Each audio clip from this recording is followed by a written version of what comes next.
আসসালামু আলাইকুম, সবাইকে স্বাগতম DRM সার্ভিস সেন্টারের আরেকটি নতুন ভিডিওতে। আজকের ভিডিওতে দেখতে পারতেছেন আমাদের কাছে একটা টিভি এসেছে। এটা কিন্তু সম্পূর্ণ প্যানেল প্রবলেম। সম্পূর্ণ প্যানেলে কিন্তু দেখতে পারতেছেন ব্লু লাইন এবং গ্রিন লাইন।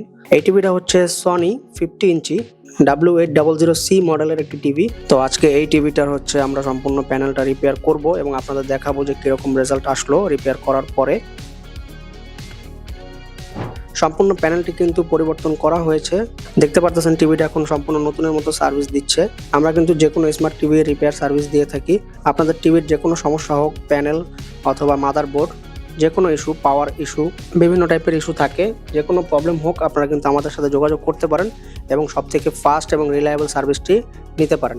অবশ্যই স্ক্রিনে দেওয়া নাম্বারে যোগাযোগ করে সরাসরি আমাদের সার্ভিস সেন্টারে আপনাদের টিভি নিয়ে আসতে পারেন। যে কোনো প্রবলেম ডায়াগনস্টিক থেকে শুরু করে প্রবলেম রিপেয়ারিং পর্যন্ত সব রকম ফ্যাসিলিটিস পেয়ে যাবেন। তাছাড়া কিন্তু আমরা সার্ভিস ওয়ারেন্টিও প্রোভাইড করে থাকি। যারা হচ্ছে খুবই দ্রুত এবং ফাস্ট রিলায়েবল সার্ভিস নিতে চান, সনি, স্যামসাং, হায়ার যে কোনো টিভির সার্ভিস কিন্তু আমরা করে থাকি। তো এই সার্ভিসটা নিতে হলে অবশ্যই স্ক্রিনে দেওয়া নাম্বারে যোগাযোগ করবেন এবং আমাদের ঠিকানা কিন্তু স্ক্রিনে দেওয়া থাকবে। আমাদের ঠিকানায় সরাসরি চলে আসবেন। ধন্যবাদ।